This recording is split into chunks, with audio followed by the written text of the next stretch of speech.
Hello dear students, welcome to Aryan classes. Aryan ક્લાસીસમાં તમારું દિલથી હાર્દિક સ્વાગત કરું છું. ચાલો વિદ્યાર્થીઓ, આજે આપણે ધોરણ 12 ભૂગોળ વિષયમાં તમારો વિભાગ બીના મોસ્ટ આઈએમપી ક્વેશ્ચન સોલ્વ કરવાના છીએ. વિભાગ બીમાં તમને 10 પ્રશ્નો પૂછાય છે અને એક પ્રશ્નનો 1 માર્ક છે, જે તમને ખબર છે. તો વિદ્યાર્થીઓ, મને એવું થયું કે તમારા માટે પ્રશ્ન અને જવાબ સાથેનો વિડીયો બનાવું તો તમને વધારે મજા આવે. થોડું મારાથી સમજાવાતું હોય તો તમને સમજાવીને થોડી પ્રેક્ટિસ કરાવું. જો વિદ્યાર્થીઓ નવા હોય ચેનલમાં તો ચેનલને સબસ્ક્રાઈબ કરી અને વિડીયોને તમારા મિત્રો સુધી શેર કરજો. થોડો ઘણો સપોર્ટ કરવાનું રાખજો તો હું પણ તમને સપોર્ટ કરું, રાઈટ? ચલો શરૂઆત કરીશું આપણે વિભાગ બીની. વિભાગ બીની અંદર પ્રથમ નંબરનો ક્વેશ્ચન છે કે કયા સમયગાળાને સંશોધન યુગ કહેવાય છે? અઢળક વખત પૂછાઈ ગયેલો પ્રશ્ન, અને ખાસ તમને વાત કરું તો વધારે પ્રશ્નો તમારે તમારી ટેક્સ્ટ બુકના તૈયાર કરવાના. આ મેં કાલે કીધું હતું, આજે પણ કહું છું. ચલો, કયા સમયગાળાને સંશોધન યુગ કહેવાય છે? તો 15મી સદીના ઉત્તરાર્ધથી 18મી સદી સુધીના સમયગાળાને સંશોધન યુગ કહેવાય છે, રાઈટ? યાદ રહેશે ને, 15 ને 18, 15મી સદીનો ઉત્તરાર્ધ અને 18મી સદી સુધીનો જે સમયગાળો છે એ સમયગાળાને શું કહેવાય? તો કે સંશોધન યુગ કહે છે. એ યુગમાં સંશોધનો થયા હશે એટલે સંશોધન યુગ કહેવાય, એવું ને? હા. ચલો પ્રશ્ન નંબર 2, સંભવવાદ શબ્દનો સૌપ્રથમ ઉપયોગ કરનાર કોણ હતો? તો સંભવવાદ શબ્દનો સૌ પ્રથમ ઉપયોગ કરનાર કોણ હતા? તો લુશિયન ફાવર હતા. હવે આ નામો એવા છે જે આપણને ઝડપથી યાદ રહી જાય, એટલે પરીક્ષાની અંદર યાદ આવતા નથી. આવું થાય છે એટલે થોડું નામ યાદ રાખી લેવાનું. સંભવવાદ શબ્દનો ઉપયોગ કોને કર્યો? તો લુશિયન ફાવરે કર્યો હતો. ચાલો પ્રશ્ન નંબર 3, સાંસ્કૃતિક પર્યાવરણમાં કયા તત્વોનો સમાવેશ થાય છે? હવે વિદ્યાર્થીઓ, અહીંયા જો કીધું છે સાંસ્કૃતિક, તો સાંસ્કૃતિક એટલે જે માનવ સર્જિત હોય એને સાંસ્કૃતિક કહેવાય. તો સાંસ્કૃતિક પર્યાવરણમાં એક તો જે વસ્તી છે, પછી વસાહતો છે, કૃષિ છે, ઉદ્યોગો છે, પરિવહન છે, આ વગેરે બધી બાબતો જે માનવ સર્જિત તત્વો, એની આ જે માનવ સર્જિત તત્વો છે એ બધા તત્વોનો સમાવેશ શેમાં થાય છે? તો કે સાંસ્કૃતિક પર્યાવરણમાં થાય છે, રાઈટ? ચલો આગળ જઈશું પ્રશ્ન નંબર 4 ઉપર. ચલો ચોથા નંબરના પ્રશ્નમાં તમને કીધું છે કે જીન બ્રુન્સે આપેલી માનવ ભૂગોળની વ્યાખ્યા લખો. તો જીન બ્રુન્સે આપેલી માનવ ભૂગોળની વ્યાખ્યામાં એમને એવું કહ્યું છે કે માનવ ભૂગોળ એવા બધા જ તત્વોનો અભ્યાસ કરે છે. તો યાદ રહેશે, માનવ ભૂગોળ શું કામ કરે છે? તો તત્વોનો અભ્યાસ કરે છે. પણ કેવા તત્વો? તો કે એવા બધા તત્વો. કયા તત્વો? જે માનવીની ક્રિયા અને પ્રતિક્રિયા દ્વારા પ્રભાવિત થાય છે એવા તત્વોનો અભ્યાસ કરે છે. કોણ? માનવ ભૂગોળ શું કરે છે? બધા જ તત્વોનો અભ્યાસ કરે છે જે માનવીની ક્રિયા અને પ્રતિક્રિયા દ્વારા પ્રભાવિત થાય છે. ચલો પ્રશ્ન નંબર 5, જિયોગ્રાફિયા જર્નાલિસ પુસ્તક કોને લખ્યું? તો જિયોગ્રાફિયા જર્નાલિસ પુસ્તકના લેખક કોણ હતા? બર્નાર્ડ વેરેનિયસ. કોણ હતા? બર્નાર્ડ વેરેનિયસ. મોસ્ટ આઈએમપી ક્વેશ્ચન છે, વારંવાર પરીક્ષામાં પૂછાઈ ગયેલો છે. ચલો પછી પ્રશ્ન નંબર 6, ભૂગોળની મુખ્ય શાખાઓ કેટલી છે? તો ભૂગોળની મુખ્ય શાખાઓ કેટલી છે? 2 છે. એક પ્રાકૃતિક ભૂગોળ અને એક માનવ ભૂગોળ. યાદ રહેશે, ભૂગોળની મુખ્ય 2 શાખાઓ કેટલી છે ને કઈ? તો 2 છે. કઈ? પ્રાકૃતિક ભૂગોળ અને માનવ ભૂગોળ. ચલો આગળ વધીશું પ્રશ્ન નંબર 7 ઉપર. તૃતીયક પ્રવૃત્તિ એટલે શું? તો તૃતીયક પ્રવૃત્તિ એટલે કિંમત ચૂકવીને પ્રાપ્ત કરી શકાય તેવી સેવાઓને શું કહેવાય? તૃતીયક પ્રવૃત્તિ કહે છે. તમે પૈસા આપી અને જે સેવાઓ લો છો એ સેવાઓને શું કહેવાય? તૃતીયક પ્રવૃત્તિ કહેવાય છે. ખ્યાલ પડશે? કિંમત ચૂકવીને પ્રાપ્ત કરી શકાય. જેમ તમે શિક્ષણ લો છો, કોઈ ટ્યુશનમાં જાઓ છો તો પૈસા ભરી અને તમે શું કરો છો? ટ્યુશન મેળવો છો. તો એ શું કરી? કિંમત ચૂકવી અને એમની સેવાઓનો તમે લાભ લીધો. તો કિંમત ચૂકવીને જે પ્રાપ્ત કરી શકાય તેવી જે સેવાઓ હોય એને કહેવાય તૃતીયક સેવાઓ. ચાલો ત્યાંથી આગળ જઈશું પ્રશ્ન નંબર 8 ઉપર. 8મા નંબરના પ્રશ્નમાં કીધું છે રેન્ડિયર કયા પ્રદેશનું ઉપયોગી પ્રાણી છે? મોસ્ટ આઈએમપી પ્રશ્ન છે, વારંવાર પૂછાય છે. તો આપણો જવાબ આવશે ટ્રુન્ડ પ્રદેશ. કયો પ્રદેશ? ટ્રુન્ડ પ્રદેશ. ચલો ત્યાંથી આગળ વધીશું પ્રશ્ન નંબર 9 ઉપર જઈશું. પ્રશ્ન નંબર 9માં તમને કીધું છે ખનિજની વ્યાખ્યા આપો. તો ખનિજની વ્યાખ્યા નિશ્ચિત અણુરચના, રાસાયણિક બંધારણ અને સમાન ગુણધર્મો ધરાવતા ઘન, પ્રવાહી કે વાયુમય પદાર્થોને ખનિજ કહે છે. વ્યાખ્યા યાદ રહેશે, નિશ્ચિત પહેલાં અણુરચના, પછી રાસાયણિક બંધારણ અને સમાન ગુણધર્મો. 3 વસ્તુ પહેલાં યાદ રાખશો. નિશ્ચિત અણુરચના, રાસાયણિક બંધારણ, સમાન ગુણધર્મો ધરાવતા ઘન, પ્રવાહી કે વાયુમય જે પદાર્થો છે એને ખનિજ કહેવાય છે. ચલો પ્રશ્ન નંબર 10, ખનિજના પ્રકારો જણાવો. ખનિજના પ્રકારો કેટલા છે? 2 છે. કયા? એક ધાત્વિક ખનિજ અને અધાત્વિક ખનિજ. ખ્યાલ પડ્યો? ખનિજના પ્રકારો પૂછે તો કયા કયા? ધાત્વિક ખનિજ અને અધાત્વિક, ધાત્વિક અને અધાત્વિક, આ ખનિજના પ્રકારો છે. ચલો આગળ જઈશું. ચલો પ્રશ્ન નંબર 11, ગૃહ ઉદ્યોગો દ્વારા કઈ ચીજ વસ્તુઓ તૈયાર થાય છે? હવે ઘરે જે ઉદ્યોગ કરતા હોય એ ઉદ્યોગમાં કઈ કઈ વસ્તુઓ બનાવવામાં આવે છે? તો આપણને ખબર છે કે ગૃહ ઉદ્યોગમાં એક તો કપડાં બનાવી શકાય, પછી ચટાઈઓ બનાવી શકાય, વાસણો, તમે જુઓ ને કુંભારના ઘરે વાસણો બનતા હોય, પછી કોઈ ફર્નિચર હોય, નાની મૂર્તિઓ બનાવતા હોય, માટીના વાસણો બનાવતા હોય, ચામડામાંથી બનાવેલી ચીજો જે તૈયાર કરતા હોય, પછી સોના કે તાંબાના ઘરેણા વગેરે ચીજ વસ્તુઓ તૈયાર થાય છે. શેમાંથી? ગૃહ ઉદ્યોગ દ્વારા. તો આ તો સહેલો પ્રશ્ન છે ને, આવું તો યાદ રહે કે ના રહે આપણને? તો પછી ભણીએ છીએ તો પછી એટલું આપણને આવડવું જોઈએ. ચલો પ્રશ્ન નંબર 12, ઔદ્યોગિક ક્રાંતિની શરૂઆત કયા ખંડમાં થઈ છે? મોસ્ટ આઈમ્પી પ્રશ્ન છે. યુરોપ ખંડમાં. કયા ખંડમાં? યુરોપ ખંડમાં. ઔદ્યોગિક ક્રાંતિની શરૂઆત કયા ખંડમાં થઈ છે? યુરોપ ખંડમાં. ચલો પ્રશ્ન નંબર 13, દક્ષિણ ભારતના કયા લોકો પ્રાથમિક પ્રવૃત્તિઓ કરે છે? તો દક્ષિણ ભારતના કયા લોકો છે જે પ્રાથમિક પ્રવૃત્તિ કરે છે? તો યાદ રાખશો, પાલિયાન લોકો. કયા લોકો છે? પાલિયાન. દક્ષિણ ભારતના પાલિયાન લોકો પ્રાથમિક પ્રવૃત્તિઓ કરે છે. ચલો પછી છે પ્રશ્ન નંબર 14. હવે પ્રશ્ન નંબર 14માં તમને પૂછ્યું છે કે ધાત્વિક ખનિજના ઉદાહરણો આપો. શું કીધું છે? ધાત્વિક ખનિજના ઉદાહરણો આપો. તો ધાત્વિક ખનિજમાં લોખંડ છે, તાંબુ, સીસું, જસત અને સોનું વગેરે ધાત્વિક ખનિજના ઉદાહરણો છે. યાદ રહેશે, લોખંડ, તાંબુ, સીસું, જસત, સોનું. સોનું તને મારા ઉપર ભરોસો નહીં કે? બિલકુલ નથી, અને રાખવોય નથી ને રખાય નહીં. અત્યારનો જમાનો એવો છે ને કે કોઈના ઉપર ભરોસો ન રખાય. હા એમ એટલે તમને બી કહી દઉં છું, શાંતિથી ભણવાનું કરજો. આપણે હજુ ઘણું બધું જિંદગીની અંદર મેળવવાનું બાકી છે. ચલો પ્રશ્ન નંબર 15, વ્યાપારિક પશુપાલન દ્વારા કઈ પેદાશો મેળવવામાં આવે છે? હવે પશુપાલન કરતા હોય તો પશુ શું આપી શકે? તો પશુમાંથી એક તો દૂધ મેળવવામાં આવે, પછી પશુનું માંસ. અત્યારે આનો ટ્રેન્ડ છે એકચ્યુઅલી, માંસ, મટન ન ખવાય, આ બધું ખવાતું હશે? ના ખવાય. ચામડું, પછી ઊન, ઈંડા. ઈંડા તો વેજીટેરિયન છે, એ તો ખવાય. હા ભાઈ તમે ખાઓ. દૂધ, માંસ, ચામડું, ઊન, ઈંડા, તો આ બધું પશુની અંદરથી મળે છે ને. જો દૂધ કોણ આપે? ગાય આપે, પછી ભેંસ આપે, અને બીજા જે બી આપતા હોય એ તમને ખબર હશે. પછી માંસ છે, ચામડું છે, ઊન છે, ઈંડા છે, આ બધું શેમાંથી મેળવવામાં આવે છે? તો કે પશુપાલન દ્વારા મેળવવામાં આવે છે. તો પરીક્ષામાં પ્રશ્ન પૂછાય તો થોડું ધ્યાનમાં લેશો. ચલો પછી પ્રશ્ન નંબર 16, ખનનના પ્રકાર કેટલા છે? તો પહેલાં તો 2 પ્રકાર યાદ રાખશો. કયા કયા? એક તો ધરાતલ અને એક છે ભૂમિગત. કયા કયા છે? ધરાતલ અને ભૂમિગત.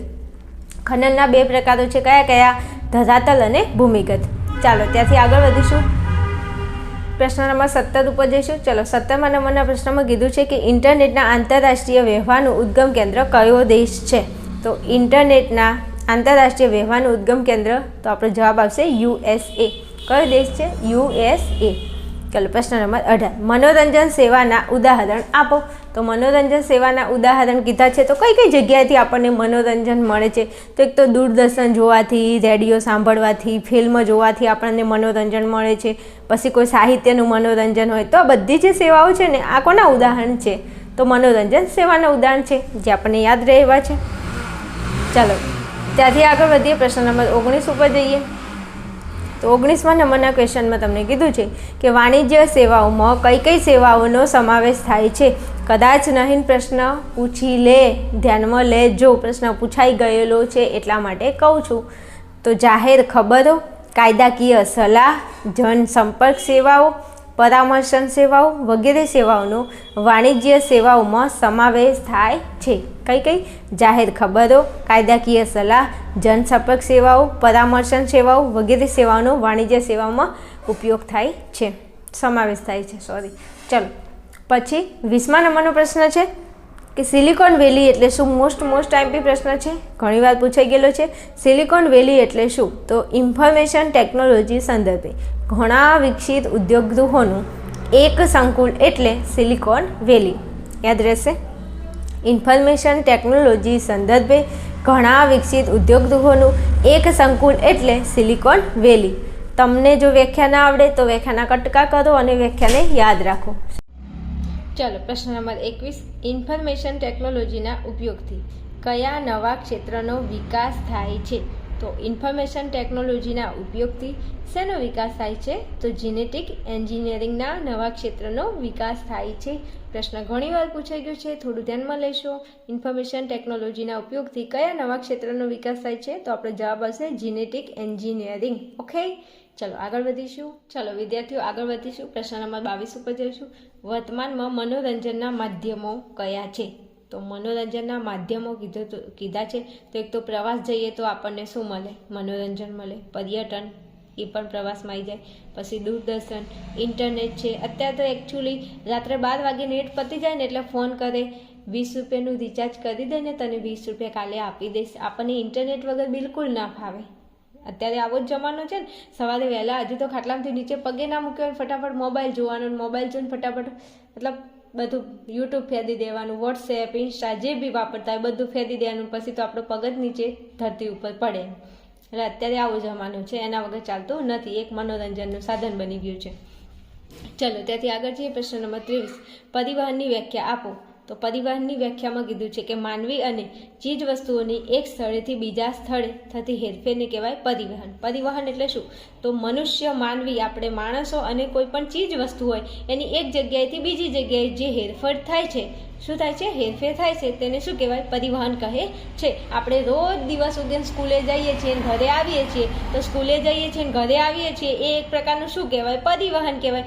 બીજું, આપણી સાથે બુકો હોય છે, આપણી સાથે આપણી બેગ હોય છે, તો એ ચીજ વસ્તુ થઈ ગઈ. તો કે હા બેન, જોરદાર એક્ઝામ્પલ. આપણે રોજ સ્કૂલે જઈએ છીએ અને ઘરે આવીએ છીએ, આ શું કહેવાય? પરિવહન કહેવાય. તો આપણે માનવમાં આવીએ ચીજ વસ્તુ એટલે આપણી જે બેગ છે ચીજ વસ્તુમાં આવે. એક સ્થળેથી બીજા સ્થળે, એક સ્થળ એટલે આપણું ઘર ને બીજું સ્થળ એટલે આપણી સ્કૂલ, અને એમાં શું થાય છે? હેરફેર થાય છે. એને શું કહેવાય? પરિવહન કહે છે. રાઈટ? ખ્યાલ રહેશે. માનવીની અને ચીજ વસ્તુઓની એક સ્થળેથી બીજા સ્થળે થતી હેરફેરને પરિવહન કહે છે. ચલો પછી પ્રશ્ન નંબર 24. વિશ્વમાં સૌપ્રથમ રેલમાર્ગની શરૂઆત કયા બે શહેરો વચ્ચે થઈ હતી? પૂછાઈ ગયેલો પ્રશ્ન છે. વિશ્વમાં કીધું છે, જોજો વિશ્વમાં, ભારતમાં નથી કીધું. ન કે ભારતમાં મુંબઈ ને થાણે અને કઈ સાલમાં? 1853માં. પણ અહીંયા વિશ્વમાં કીધું છે. વિશ્વમાં સૌપ્રથમ રેલમાર્ગની શરૂઆત કયા બે શહેરો વચ્ચે થઈ છે? તો વિશ્વમાં સૌપ્રથમ રેલમાર્ગની શરૂઆત ઇંગ્લેન્ડના સ્ટોકટન, શહેરનું નામ શું છે? સ્ટોકટન અને ડાર્લિંગટન. શું છે? ડાર્લિંગટન શહેરો વચ્ચે થઈ હતી. હવે આ શબ્દ યાદ રહી જાય એવો છે, ડાર્લિંગટન અને સ્ટોકટન. રાઈટ? ઓકે, ચલો ત્યાંથી આગળ જઈએ તો પ્રશ્ન નંબર 25. પનામા નહેર કયા બે મહાસાગરોને જોડે છે? તો પનામા નહેર એટલાન્ટિક મહાસાગર અને પેસિફિક મહાસાગરને જોડે છે. કયા? એટલાન્ટિક મહાસાગર અને પેસિફિક મહાસાગરને જોડે છે. ચલો ત્યાંથી આગળ વધીશું. પ્રશ્ન નંબર 26 ઉપર જઈશું. ભારતનો સૌથી લાંબો રાષ્ટ્રીય ધોરીમાર્ગ કયો છે અને તે કયા બે શહેરોને જોડે છે? તો રાષ્ટ્રીય ધોરીમાર્ગ નંબર 7 છે. લાંબામાં લાંબો રાષ્ટ્રીય ધોરીમાર્ગ ભારતનો કયો છે? તો 7 નંબરનો છે. અને તે કયા બે શહેરોને જોડે છે? તો વારાણસીથી કન્યાકુમારીને જોડે છે.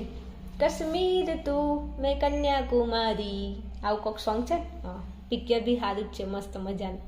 ચલો, તો વારાણસી અને કન્યાકુમારી યાદ રહી જશે. રાષ્ટ્રીય ધોરીમાર્ગ નંબર 7 વારાણસીથી કન્યાકુમારીને જોડે છે. ઓકે, ચલો પછી ત્યાંથી આગળ વધીએ. પ્રશ્ન નંબર 27 ઉપર. વિશ્વની સૌથી લાંબી પાઇપલાઇન કઈ છે? તો વિશ્વની સૌથી લાંબી પાઇપલાઇન પૂછી છે, તો જવાબ આવશે કોમેકોન. શું આવશે? કોમેકોન. કોન ખાવા છે ને, હવે આમ બી ઉનાળાની સિઝન આવે એટલે ઠંડુ ખાવાનું મન થાય જ તે. ચલો પછી છે પ્રશ્ન નંબર 28. રાષ્ટ્રીય ધોરીમાર્ગ નંબર 8 ક્યાંથી પસાર થાય છે? તો રાષ્ટ્રીય ધોરીમાર્ગ નંબર 8 ક્યાંથી પસાર થાય છે? ગુજરાતમાંથી. અથવા ઊંધું પૂછી લે કે ગુજરાતમાંથી કયા નંબરનો ધોરીમાર્ગ પસાર થાય છે? તો યાદ રાખશો 8 ગુજરાત. શું? 8 ગુજરાત. ગુજરાત એક જ છે ભાઈ, પણ એમાંથી કયા નંબરનો ધોરીમાર્ગ પસાર થાય છે? તો કે 8 નંબરનો. યાદ રહેશે? ઓકે, ચલો ત્યાંથી આગળ જઈએ. પ્રશ્ન નંબર 29માં તમને કીધું છે કે ભારતમાં આધુનિક પ્રકારની ટેલિફોન સેવાઓના વિકાસમાં કોનો ફાળો છે? મોસ્ટ ટાઈપી ક્વેશ્ચન, વારંવાર પૂછાય એવો પ્રશ્ન છે. તો આપણે જવાબમાં લખીશું સામ પિત્રોડા. સામ પિત્રોડાનો ફાળો છે શેમાં? આધુનિક પ્રકારની ટેલિફોનની સેવાઓનો જે વિકાસ થયો છે એમાં સામ પિત્રોડાનો ફાળો છે. ચલો પ્રશ્ન નંબર 30. ભારતનો પ્રથમ ઉપગ્રહ, આ તો ચવાઈ ગયેલો પ્રશ્ન છે, યાદ રહે. ભારતનો પ્રથમ ઉપગ્રહ કયો છે? આર્યભટ્ટ. કયો છે? આર્યભટ્ટ. ચાલો ત્યાંથી આગળ વધીશું. પ્રશ્ન નંબર 31 ઉપર જઈશું. 31માં કીધું છે સંચાર તંત્ર એટલે શું? તો સંચાર તંત્ર એટલે સાંભળજો બરોબર, એક સ્થળેથી બીજા સ્થળે માહિતી, એક જગ્યાએથી બીજી જગ્યાએ, એક સ્થળેથી બીજા સ્થળે માહિતી અથવા સંદેશો મોકલવા પ્રાપ્ત કરવાની વિસ્તૃત વ્યવસ્થાને સંચાર તંત્ર કહે છે. આપણે એકચ્યુઅલી મેસેજ મોકલવો હોય તો મેસેજ મોકલવા માટે હાલ શું ઉપયોગી છે? તો મોબાઈલમાં વોટ્સએપ હોય, ટેલિગ્રામ હોય અથવા તો ટેક્સ્ટ મેસેજ હોય. તો આનાથી આપણે શું કરીએ છીએ? તો માહિતી અને સંદેશાની આપલે કરીએ છીએ. તો આ માહિતી અને સંદેશાની આપલે કરવા માટે જે વિસ્તૃત વ્યવસ્થા બનાવવામાં જે આવી છે ને, એ વ્યવસ્થાને કહે છે સંચાર તંત્ર કહે છે. એક સ્થળેથી બીજા સ્થળે માહિતી સંદેશાને મોકલવા માટે, પ્રાપ્ત કરવા માટેની જે વિસ્તૃત વ્યવસ્થા છે તેને કહેવાય છે સંચાર તંત્ર. ઓકે, ચાલો પછી પ્રશ્ન નંબર 32. અદ્યતન કમ્પ્યુટરના પિતા તરીકે કોણ ઓળખાય છે? તો જવાબ આવશે ચાર્લ્સ બેબેજ. ચાર્લ્સ બેબેજને કમ્પ્યુટરના પિતા તરીકે ઓળખવામાં આવે છે. ચલો આગળ જઈશું. ચાલો વિદ્યાર્થીઓ આગળ વધીશું. પ્રશ્ન નંબર 33 ઉપર જઈશું. 33માં કીધું છે વ્યક્તિગત સંચાર તંત્રમાં કયા માધ્યમોનો સમાવેશ થાય છે?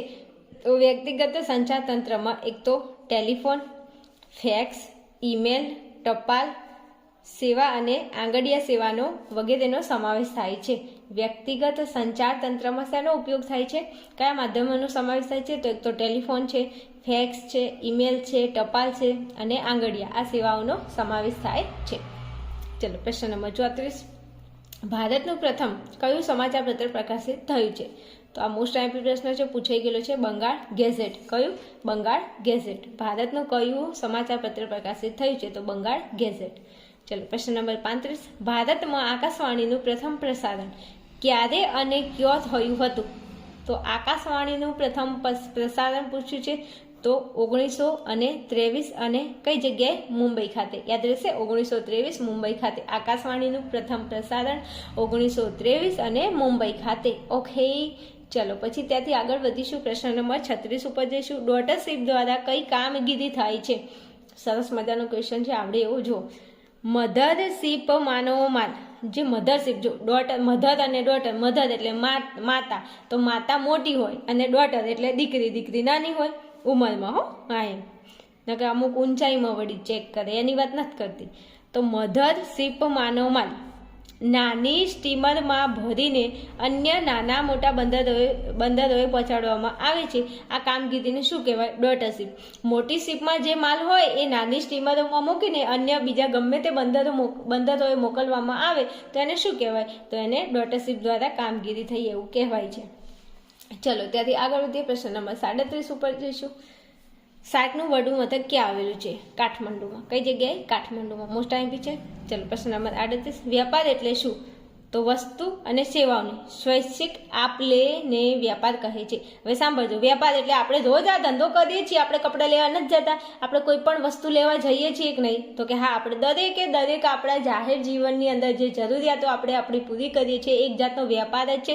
કોઈ વસ્તુ લાવો અને અથવા તો કોઈ સેવા, તો વસ્તુ અને સેવાનું સ્વૈચ્છિક એટલે પોતાની ઈચ્છાથી, પોતાની મરજીથી શું કરો? આપલે એટલે આપો છો અથવા તો મેળવો છો, તો એને શું કહેવાય? વ્યાપાર કહે છે. કોઈ વસ્તુ છે અથવા કોઈ સેવા છે, એને સ્વૈચ્છિક એટલે પોતાની મરજીથી આપો છો અથવા મેળવો છો, એને શું કહેવાય? વ્યાપાર કહે છે. કોઈ વસ્તુ હોય, કોઈ સેવા હોય. તમે ને શિક્ષણ નથી પ્રાપ્ત કરતા, કરો છો ને? હા, શિક્ષણ પ્રાપ્ત કરો છો, પછી તમે મોબાઈલમાં ઇન્ટરનેટને બધું વાપરો છો, બીજું કોઈ વસ્તુ તમે ખરીદીને લાવો છો અથવા કોઈ વસ્તુનો તમે વેપાર કરો છો, આપો છો, તો આ બધાને શું કહેવાય? એને વ્યાપાર કહેવાય. ચલો પછી પ્રશ્ન નંબર 39. આદિમ સમાજમાં વ્યાપારનું પ્રારંભિક સ્વરૂપ કઈ વ્યવસ્થા હતી? જોજો, પ્રશ્ન બે રીતે પૂછાય છે, થોડું ધ્યાનમાં લેજો. આદિમ સમાજમાં વ્યાપારનું પ્રારંભિક સ્વરૂપ પૂછાય તો વિનિમય વ્યવસ્થા. કઈ વ્યવસ્થા? વિનિમય વ્યવસ્થા. શું હતું? વિનિમય વ્યવસ્થા. હવે તમને ઊંધું પૂછી લે કે વિનિમય વ્યવસ્થા એટલે શું? તો વિનિમય વ્યવસ્થા એટલે આદિમ સમાજમાં વ્યાપારનું પ્રારંભિક સ્વરૂપ એટલે વિનિમય વ્યવસ્થા. બે રીતે પ્રશ્ન પૂછાશે, ધ્યાનમાં લેજો, ખાસ કહું છું, ખાસ. આદિમ સમાજમાં વ્યાપારનું પ્રારંભિક સ્વરૂપ પૂછાય કઈ વ્યવસ્થા? તો વિનિમય વ્યવસ્થા. એમ પ્રશ્ન પૂછાય કે વિનિમય વ્યવસ્થા એટલે શું? તો આદિમ સમાજમાં વ્યાપારનું પ્રારંભિક સ્વરૂપ એટલે વિનિમય વ્યવસ્થા.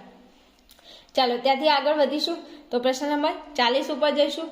રેશમ માર્ગ પર પસાર થતા કાફલા કઈ ચીજોનો વ્યાપાર કરતા હતા? શું કીધું છે?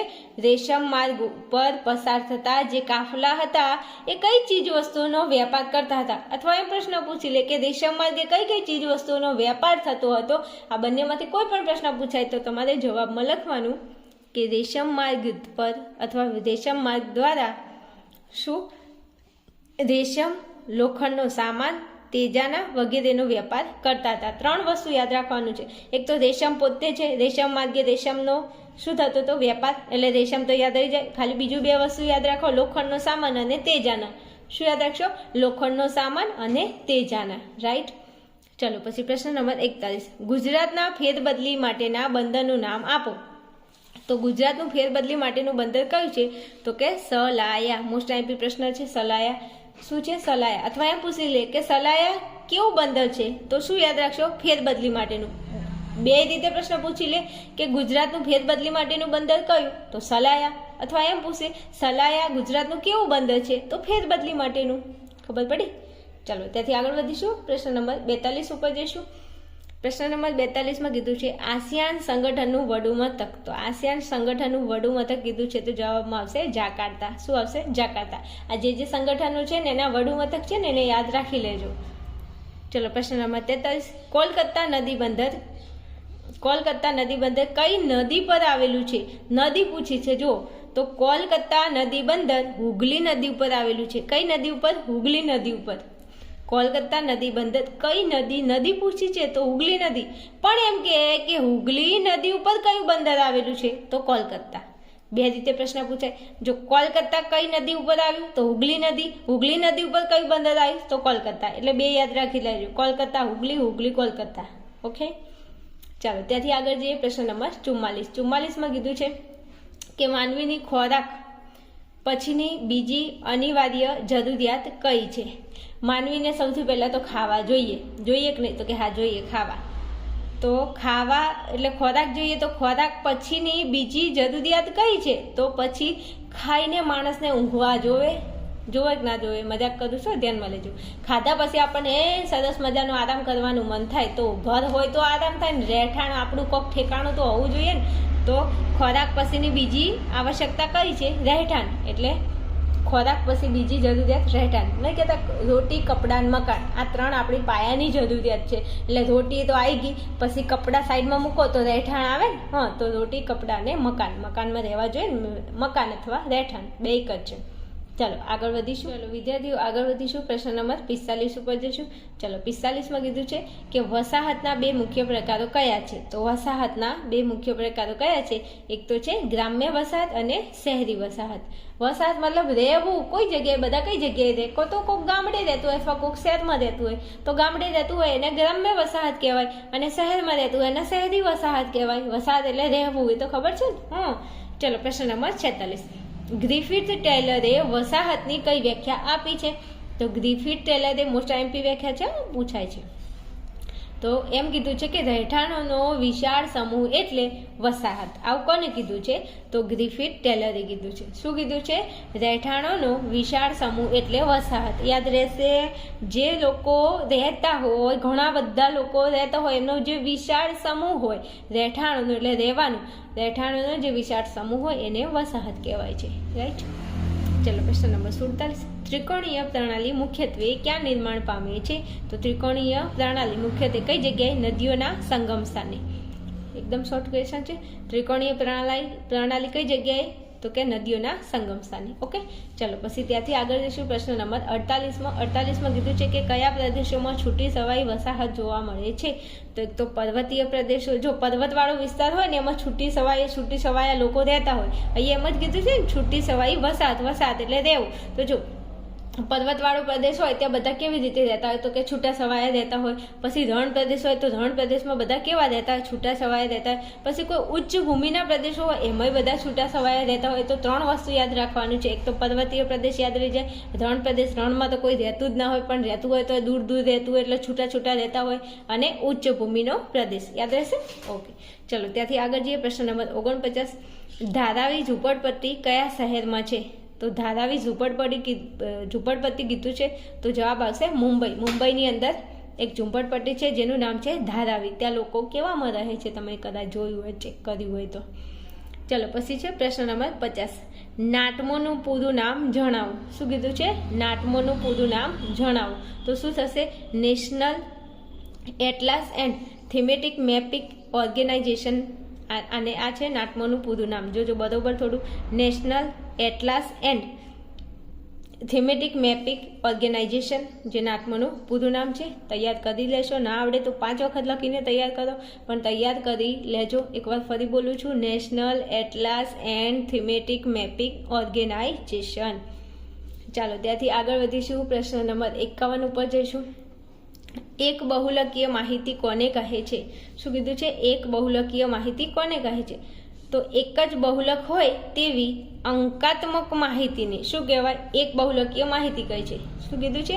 એક જ બહુલક હોય તેવી અંકાત્મક માહિતીને એક બહુલકીય માહિતી કહે છે. બહુલક તો અહીંયા છે જ બહુલકીય, પણ યાદ રાખશો એક જ બહુલક અને તેવી અંકાત્મક માહિતીને કહેવાય એક બહુલકીય માહિતી. ચાલો ત્યાંથી આગળ વધીશું. પ્રશ્ન નંબર 52 ઉપર જઈશું. વર્ગીકરણ એટલે શું? તો સંપાદિત કરેલા આંકડાને જુદા જુદા ઢાંચામાં ગોઠવવામાં આવે ત્યારે તેને વર્ગીકરણ કહે છે. શું કીધું છે? સંપાદિત કરેલા આંકડાને જુદા જુદા ઢાંચામાં ગોઠવવામાં આવે ત્યારે તેને વર્ગીકરણ કર્યું એવું કહેવાય. પ્રશ્ન નંબર 53. આલેખ એટલે શું? તો આલેખ એ આંકડાનું દ્રશ્યમાન અને ચિત્રાત્મક સ્વરૂપ છે. તમને ગમે તે રીતે પ્રશ્ન પૂછાય કે આલેખ એટલે શું અથવા આલેખ કોને કહે છે, તો આલેખ એ આંકડાનું દ્રશ્યમાન અને ચિત્રાત્મક સ્વરૂપ છે.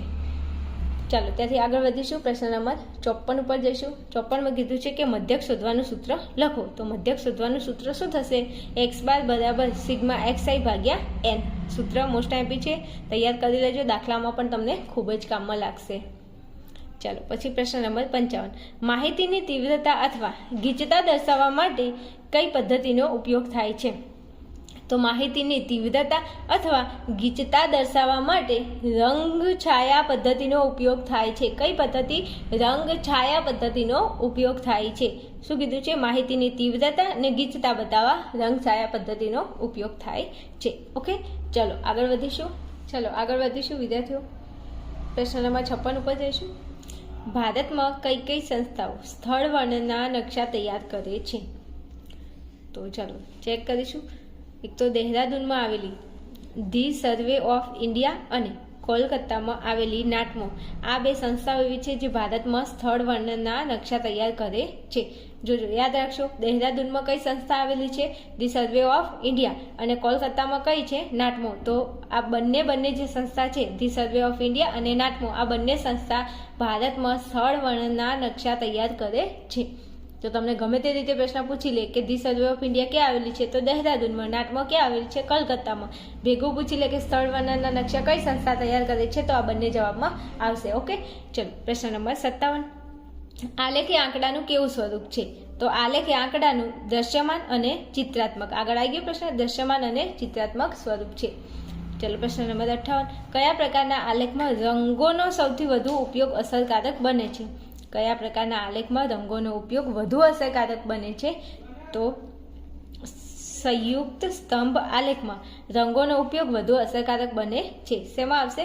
સંયુક્ત સ્તંભ આલેખમાં રંગોનો ઉપયોગ સૌથી વધુ અસરકારક બને છે. ચાલો ત્યાંથી આગળ વધીશું. પ્રશ્ન નંબર 59. કયા પ્રકારના આલેખ દિશા અંગેની માહિતી આપે છે?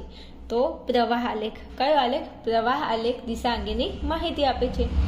ચલો પ્રશ્ન નંબર 60. રેખા આલેખ દ્વારા કઈ વિગતો સરળતાથી દર્શાવી શકાય છે? તો જે રેખા આલેખ છે એના દ્વારા તાપમાન, જન્મદર અને મૃત્યુદર.